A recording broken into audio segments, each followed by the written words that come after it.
ভাই কি ভাবছেন? আমি আজকে ধাঁধা করব? ধাঁধা করব না, ভাইয়ের কণ্ঠে আমরা একটা গান শুনবো। আপনারা কি গান শুনতে চান? তাহলে ভিডিওটা ধাক্কা দিয়েন না। ভাই আপনি একটা গান আমাদের মাঝে বলেন। হ্যাঁ, আমি একটি গান বলতেছি। গানটির নাম হলো মায়া। গানের নামই হবে মায়া, আচ্ছা মায়াবী গানটি।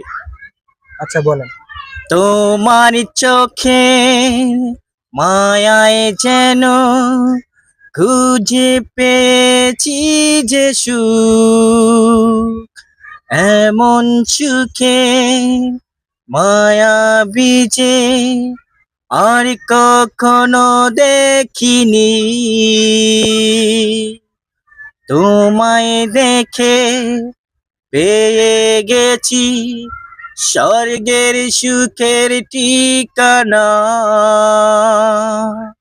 একটি পলক দেখলে পরে লাগে যেন গো সুখের ছায়ায় তোমার চোখে খুঁজে আমি পেয়েছি। ও, অসাধারণ, অনেক সুন্দর, অনেক সুন্দর। ভালো লাগলে অবশ্যই শেয়ার করে দিবেন। আল্লাহ হাফেজ।